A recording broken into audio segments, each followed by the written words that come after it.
Okay.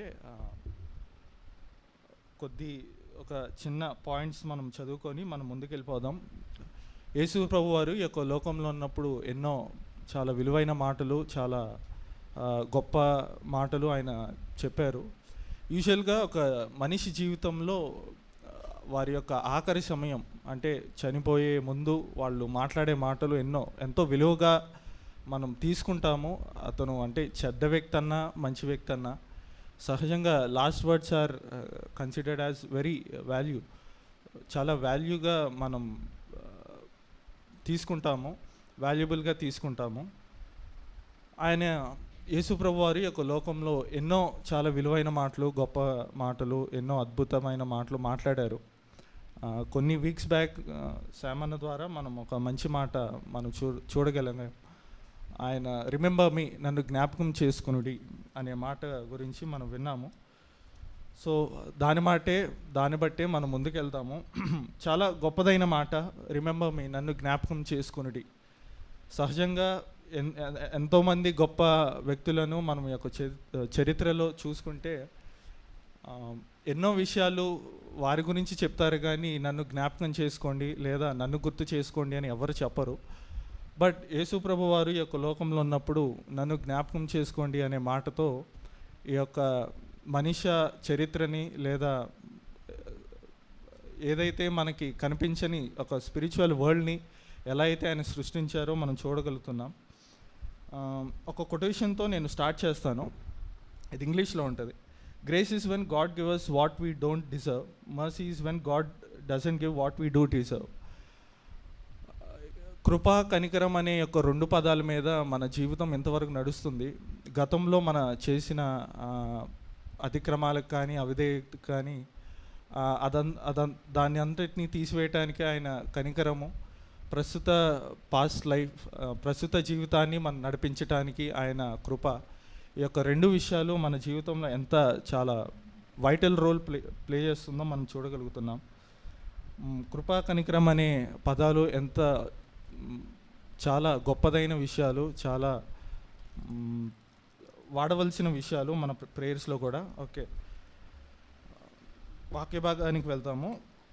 మొదటి సమూయేలు 7వ అధ్యాయము 12వ వచనాన్ని నేను చదువుతాను. అప్పుడు సమూయేలు ఒక రాయిని తీసి మిస్పాకును షేనుకును మధ్య దాన్ని నిలిపి, ఇంతవరకు యెహోవా మనకు సహాయం చేసినని చెప్పి దానికి ఎబెనేజరు అను పేరు పెట్టెను. ఎప్పుడైతే ఒక మనిషి యొక్క సమాధిని చూస్తామో, అక్కడ రాసి ఉన్న రాయిని చూస్తామో, ఎప్పుడు చూసినా ఆ సమాధులు ఫెటాల్ మనం సిమెట్రీకి వెళ్తే ఆ ఎపిటాప్ని చూసిన వారి యొక్క జీవితాన్ని లేదా వారి యొక్క గడిపిన సమయాల్ని మనం గుర్తు చేసుకుంటాము. సో ఇక్కడ సమూయేలు ఆ యొక్క రాయిని పెట్టి ఎలా అయితే దేవుణ్ణి గణపరిచాడో ఆ ఇశ్రాయేలీయులకు చెప్తూ ఈ యొక్క రాయిని చూసినప్పుడల్లా మనం గుర్తు చేసుకుంటాం, ఇంతవరకు యెహోవా మనకు సహాయం చేశాడు, సహాయకరుడిగా ఉన్నాడు అని. మన పాస్ట్ లైఫ్లో లేదా మన వెనక్కి తిరిగి చూసుకున్నప్పుడు జీవితంలో ప్రతి ఒక్క మూమెంట్లో, ప్రతి ఒక్క స్టేజ్లో దేవుని యొక్క సహాయం లేకుండా మనం ఇంతవరకు రాలేదు, ఇంతవరకు ఏమీ చేయలే. ఎక్కడో చూసినా మనం చాలా తీక్షణంగా ఆలోచించినా కూడా there is something which is unseen. అంటే తెలియకుండానే ఎలా మన సామర్థ్యత కంటే మన శక్తి కంటే ఈ పని చేయగలిగామా అనే కొన్నిసార్లు చాలా స్ట్రేంజ్గా ఫీల్ అవుతాము. ఇంతవరకు ఆయన మనకు సహాయంగా ఉన్నాడు, సహాయకుడిగా ఉండి ఇంతవరకు మనకు నడిపించాడు. మన పాస్ట్ లైఫ్లో కూడా, గతంలో కూడా ఇంతవరకు ఆయన చేసిన కార్యాలను బట్టి, చేసిన ఉపకారాలను బట్టి మనం ఆయన ఎంతో స్తుతించాలి. అండ్ సెకండ్ థింగ్, నిర్గమాకాండము 15:26లో నిన్ను స్వస్థపరిచి యెహోవాను నేనే అని ఆయన ఒక మంచి మాట మాట్లాడుతూ ఒక మంచి వాగ్దానాన్ని మనకి ఇచ్చారు. స్వస్థత అనేది ఎవరికైతే అనారోగ్యంగా ఉంటున్నారో లేదా ఎవరికైతే బాగోలేదో, ఎవరికైతే సరిగా లేరో వాళ్ళకి స్వస్థత అవసరం. సహజంగా మనం స్వస్థత ఓన్లీ భౌతికమైన బాడీకే తీసుకుంటాం, కానీ ఆయన మనం స్వస్థపరిచింది కేవలం మన శరీరాలనే కాకుండా మన మానసిక స్థితిని కూడా, ముందు మన పాపం స్థితిలో ఎలా అయితే మిట్టాడుకుంటూ ఉన్నామో, లేదా ఎంత కన్ఫ్యూజన్ స్టేట్లో ఉన్నామో కూడా ఆయనకి తెలిసి మనల్ని ఇంతవరకు నడిపించాడు, రక్షించాడు. స్వస్థత అనేది కేవలం మన బాడీస్కే కాకుండా మన మైండ్స్కి కూడా ఇంతవరకు నడిపించారు. ఈ యొక్క పాయింట్స్ అన్నీ నేను చదువుకున్నప్పుడు కేవలం సిలువ గురించే ఎందుకు మాట్లాడాలి, సిలువ ఆయన చనిపోయిన తర్వాత రైట్ నౌ మన జీవితాల్లో ఆయన ఎలా ఉన్నాడు అనేది మనం గుర్తు చేసుకుంటే నాకు వచ్చింది ఈ యొక్క 6 పాయింట్స్. మొదటిగా ఆయన మనకు సహాయకుడిగా ఉన్నాడు. రెండవది, ఆయన మనకు స్వస్థపరిచేవాడుగా ఉన్నాడు. మూడవది, యోహాను సువార్త 15వ అధ్యాయం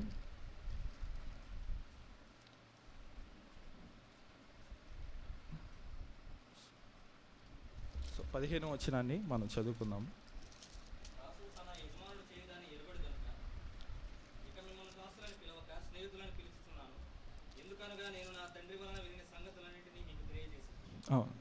ఎంత మంచి మాటో మనం చూడగలుగుతున్నాము. ఆయన మనల్ని స్నేహితులుగా పిలవటానికి ఆయన చాలా ఇష్టపడ్డాడు. సహజంగా గొప్ప వ్యక్తులతో మనం స్నేహించడానికి ఎంతో ప్రయత్నం చేస్తూ ఉంటాము, ఎంతో శ్రమిస్తూ ఉంటాము, వాళ్ళని మనం ఇంప్రెస్ చేయడానికి ఎన్నో ట్రిక్స్ అండ్ టిప్స్ వాడుతూ ఉంటాము. బట్ ఆయనే మనల్ని స్నేహితులుగా పిలవటానికి ఆయనకి ఇష్టపడ్డాడు. అట్ ది సేమ్ టైం సర్వోన్నతుడైన ఆయన మన కోసం వచ్చి ఈ యొక్క లోకంలో గొప్ప కార్యాలని చేస్తూ మన కోసం ఇంతవరకు బాధలు అనుభవించి మనల్ని స్నేహితులుగా పిలవటానికి ఆయన వెనుక తీయలేదు. ఆయన మనల్ని స్నేహితులుగా అంగీకరించిన విధానం బట్టి కూడా మనం ఆయన్ని స్తుతిద్దాము. అట్ ది సేమ్ టైం 4వ విషయానిగా 1 తిమోతి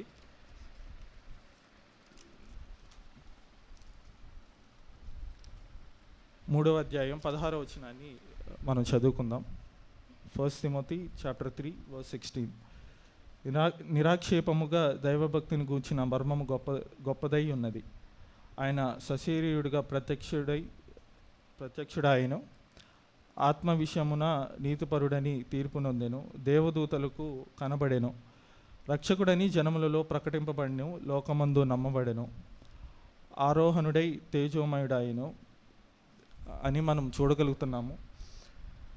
ఇంగ్లీష్లో ఒక మంచి మాట ఉంటుంది, God himself manifested as flesh. అంటే ఒక గొప్ప వ్యక్తి, అంటే మన ఊహలకి అందని వ్యక్తి, మన ఇమాజినేషన్కి మించిన వ్యక్తి మనతో పాటు మన స్టాండర్డ్స్లోకి రావటం అనేది అది ఒక చిన్న విషయం కాదు. అది అంటే ఒక సర్వోన్నతుడు, ఒక all sovereign, all power God మన దేహంలోనికి, మన పాపం దేహంలోనికి రావటం ఏంటి, ఆ యొక్క దాని గురించి ఆలోచించినప్పుడల్లా I praise him, I thank him. సశరీరుడిగా మనకు ప్రత్యక్షమయ్యాను అంటే చాలా చాలా డీప్గా మనం ఆలోచిస్తే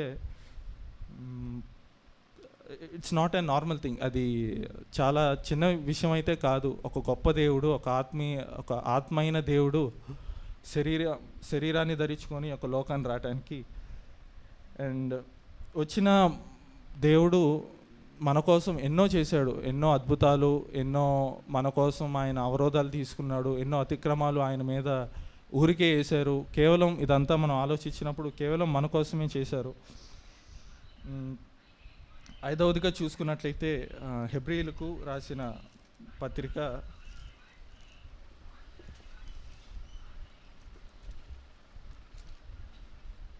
7వ అధ్యాయం 26వ వచనాన్ని మనం చదువుకుందాము.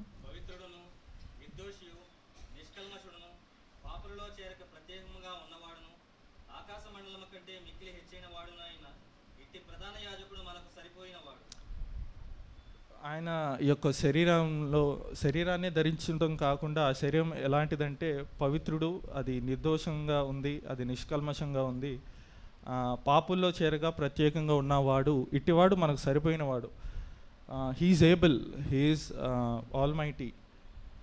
మనకి ఇలాంటి వ్యక్తి మనకు దొరకటం, స్నేహితుడిగా, సహాయకుడిగా, స్వస్థపరిచేవాడిగా దొరకటం, అది సామాన్యమైన విషయం కాదు, ఎంత గొప్పదైన విషయం. మనం ఇంకా ఆరాధనలో దీని గురించి ఆలోచించినప్పుడు ఇంకా ఎంతో ఆయన్ని స్తుతించాలనే ఉంటుంది.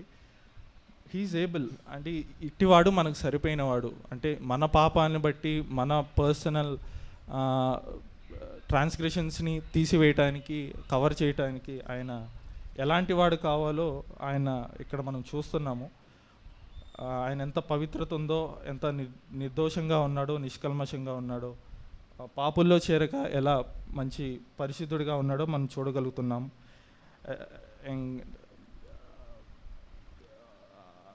లాస్ట్గా యెషయా గ్రంథం 60వ అధ్యాయం 22వ వచనాన్ని మనం చదువుకుందాము.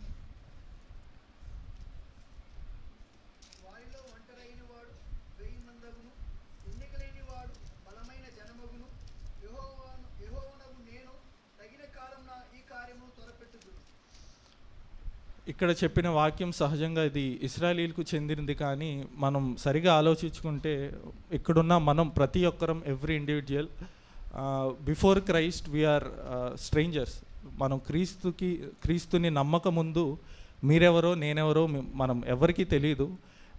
అంటే ఈ సోషల్ రిలేషన్స్ బట్టి మనం కలటమేమో, కానీ ఇన్ క్రైస్ట్ వీఆర్ నథింగ్.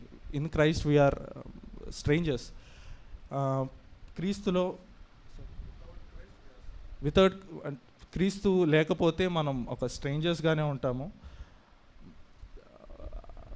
ఈ యొక్క మాటని నేను ఆలోచించినప్పుడు, ఒక్కొక్కరి జీవితాలు నేను చూసినప్పుడు, అరే వీళ్ళు మనతో కలవటం ఏంటి, వీళ్ళతో తిరగటం ఏంటి మనం అని నేను పర్సనల్గా ఆలోచించాను. వాళ్ళు సంతోషంగా ఉండటం నేను చూసి నేను కూడా సంతోషించేవాడిని. వీళ్ళు ముందు ఇలా ఉన్నారు, కానీ దేవుళ్ళో ప్రస్తుతానికి ఇలా ఉన్నారు. చాలా మంచిది, చాలా హ్యాపీగా ఉంది.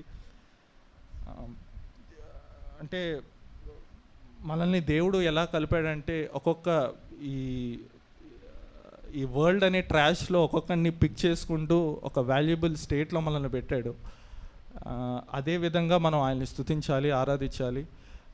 యూజువల్గా వర్షిప్లో మనం సెల్ఫ్ చెక్ చేసుకుంటాం. This is not a time to మన మనసుల్ని చెక్ చేసుకునే టైం కాదు ఇది. అంటే ఆయనను బట్టి మనం ఆరాధించాలి. అరే ఏం చేశాడు మన జీవితాల్లో, ఎంత గొప్పగా ఉన్నాడు, ఎలాంటి ఘనకార్యాలు చేశారు. ఒకసారి మనం మన పాస్ట్ లైఫ్ని ఆలోచించుకుంటే, అరే ఎంత హీనంగా ఉన్నాము, బట్ నవ్ ఒక స్థితిని మనకి ఇచ్చాడు, ఒక క్యాలిబర్ని ఇచ్చాడు, ఒక క్యాడర్ని ఇచ్చారు. అవన్నీ ఆలోచించుకున్నప్పుడు పర్సనల్గా I thank God for everything. And కొన్నిసార్లు I ran out of tears అనమాట. అంటే ర్యాన్ ఇన్ టు టీయర్స్, ఏడ్చాను కూడా. అంటే ఏమీ లేని మన జీవితాల్లో సర్వాన్ని ఇచ్చేశాడు ఆయన. ఒకసారి ఎప్పుడన్నా నేను ఆలోచించుకుంటూ ఉంటాను, ఒకవేళ యేసు ప్రభు వారు మళ్ళీ మన ముందు వచ్చి ఉంటే నేను ఒక ప్రశ్న అడుగుతాను, దేవుడా నువ్వు మా కోసం ఏం చేసావు, మా కోసం ఏమి ఇచ్చావు అంటే, నాకు తెలిసి the probability of answer is, ఇక నా దగ్గర ఏమీ లేదు, మొత్తం ఇచ్చేసాను, అదొక్కటే, that is the answer he can give. మా కోసం నువ్వు ఏమి ఇచ్చావంటే మొత్తాన్ని, సర్వాన్ని ఇచ్చేసాను అందాం. అదే తండ్రి అయిన దేవుణ్ణి అడిగితే, ఫాదర్ నువ్వు మాకు ఏం ఇచ్చావు మా యొక్క రక్షణకి అంటే, ఐ గేవ్ మై బెస్ట్, నా యొక్క ది బెస్ట్ని ఇచ్చేసాను. అండ్ హోలీ స్పిరిట్ని అడిగితే, హోలీ గోస్ట్ నువ్వు మాకు ఏమి ఇచ్చావు అంటే, నా ప్రెషియస్ టైంనంతా మీకు ఇచ్చేసాను, ప్రస్తుతం ఇంకా మీలో పనిచేస్తున్నాను, ఇక మీకు ఇవ్వడానికి నా దగ్గర ఏం లేదు, ది బెస్ట్ని మీకు ఇచ్చేసాను. అలా ఆలోచించుకున్నప్పుడు మనం కూడా మన ప్రైజ్ని, మన వర్షిప్ని ది బెస్ట్గా ఆయనకి మనం ఇవ్వాలి అంటే యూజువల్గా అది వస్తుంది, ఇవ్వాలి అని మనం డిమాండ్ చేయలేము. సో ఆలోచించుకుందాం. ఈ యొక్క దేవుని ప్రేమ ఎలాంటిదంటే, ఇట్స్ అన్ ఓషన్. అంటే మనం బిగినింగ్, స్టార్టింగ్ పాయింట్ చూడగలుగుతాం, కానీ దాని ఎండింగ్ కానీ దాని కంక్లూషన్ కానీ మనం ఎక్కడ కనిపించదు, దాన్ని అర్థం చేసుకోలేం. అంటే అంటే దేవుని ప్రేమను చూడగలుగుతామేమో, కానీ ఆ ప్రేమను అర్థం చేసుకోలేం. అండ్ లాస్ట్లో I would tell this quotation. నేను చదువుతూ నాకు కొటేషన్ దొరికింది. God made it, Adam broke it, Jesus fixed it. దేవుడు ఈ యొక్క లోకంలో అంటే తండ్రి అయిన దేవుడు మనతో సంబంధం పెట్టుకోవడం అంటే రిలేషన్ స్టార్ట్ చేయడానికి ఆయన ఆదాము అవ్వల్ని సృష్టించాడు. కానీ అదే ఆదాము అవ్వలు ఆ యొక్క రిలేషన్ని బ్రేక్ చేశారు, ఆ యొక్క సంబంధాన్ని బ్రేక్ చేశారు. కానీ యేసు ప్రభు వారు ఈ యొక్క లోకానికి వచ్చి దాన్ని ఫిక్స్ చేయడానికి లేదా దాన్ని సమకూర్చడానికి సమం చేయడానికి ఆయన పడిన పాటలు ఇంత అంతా కాదు. అండ్ ఆయన ఎంత పాటుపడ్డాడంటే మొత్తాన్ని ఇచ్చేశాడు, ఏమి లేనంత ఇచ్చేశాడు. ఇప్పుడు మనం చేయాల్సింది ఏంటంటే యేసు ప్రభు వారిని జ్ఞాపకం చేసుకుంటూ తండ్రికి స్తుతిద్దాం. ఆయన ఆత్మ ద్వారా మనల్ని మన యొక్క స్తుతిని మన యొక్క ఆరాధనని ఆయనకు అర్పిద్దాము. మళ్ళీ ఒక 6 విషయాల్ని నేను జ్ఞాపకం చేస్తాను. ప్రభు అయిన అంటే దేవుడు మన జీవితాల్లో ఏమై ఉన్నాడో చూద్దాము. 1 ఆయన సహాయకుడిగా ఉన్నాడు, 2 స్వస్థపరిచేవాడుగా ఉన్నాడు, 3 స్నేహితుడిగా ఉన్నాడు, 4 సశరీరుడిగా వచ్చి మన మధ్య ఉండి ఎన్నో అద్భుత కార్యాలు చేశాడు. అండ్ 5గా సరిపోయిన వాడు అంటే మన ఎన్నో అవసరతలకు కానీ ఎన్నో నీడ్స్కి కానీ ఇంకా ఎన్నో ఆయన మనకు సరిపోయిన వాడు. లాస్ట్గా మనం సమకూర్చిన వాడు, సంఘంలో మనల్ని సమకూర్చి ఆయన ఆరాధికులుగా మనల్ని చేసిన వాడు. వీటన్నిటిని బట్టి మనల్ని జ్ఞాపకం చేసుకుంటూ ఆయన ఆరాధిద్దాము. లాస్ట్గా ఒక కొటేషన్ని చదువుతాను. జీసస్ క్రైస్ట్ అంటే యేసు ప్రభు వారిని మనం ఒక్క మాటలో ఎలా వర్ణించగలం? ఒక తెలియని వ్యక్తికి ఒక జెంటైల్ వచ్చి మనల్ని అడుగుతాడు, అంటే జీసస్ క్రైస్ట్ని ఒక వర్డ్లో చెప్పు నాకు అర్థమయ్యేలా అంటే, he is the greatest gift of all time. ఆయన ది గ్రేటెస్ట్ వరం మనకి ఒక హ్యుమానిటీగా మనకి అది ఇవ్వబడింది. యేసు ప్రభు వారు మనకు దొరకటం అది ఒక గొప్ప భాగ్యం. యేసు ప్రభు వారు మనతో ఉండటం, మనలో ఉండటం అది ఎంత భాగ్యమో. మనం వీటినన్నిటిని జ్ఞాపకం చేసుకుంటూ ఆయన ఆరాధిద్దాము, స్తుతిద్దాము. ఒక్కసారి ఆరాధన చేసేటప్పుడు let us think our past, అంటే మనం ఎలా ఉన్నాము రైట్ నౌ, ఇప్పుడు ఎలా ఉన్నాము, మన స్థితి ఏంటి, మన గతి ఏంటి, ఇప్పుడు మనకు వచ్చిన ప్రామిసెస్ ఏంటి. నేను ఆల్వేస్ నా పర్సనల్ ప్రేయర్లో కూడా నేను అందుకే ఇది ఎత్తి ప్రార్థన చేస్తూ ఉంటాను. క్రీస్తు యేసులో మాకు దొరికిన వాక్యము, వాగ్దానాలు, వ్యక్తులు, ఈ యొక్క 3 దిస్ ఈజ్ హోల్సమ్. అంటే మన క్రీస్తు యేసు అంటే ఆయన నమ్ముకున్న ద్వారా మనకు దొరికిన వాక్యం ఇదంతా ప్రెషియస్. వాగ్దానాలు బట్టి మనల్ని ఎంకరేజ్ చేస్తుంది, బలపరుస్తుంది. వ్యక్తుల ద్వారానే మనం ఎంతో నేర్చుకుంటాము. వాళ్ళ లైఫ్ స్టైల్ చూసే మనం కూడా కొన్ని మార్చుకుంటాము. ఈ యొక్క 3 మన లైఫ్లో ఎంత గొప్ప రోల్ ప్లే చేస్తుందో మనం చూడగలుగుతున్నాము.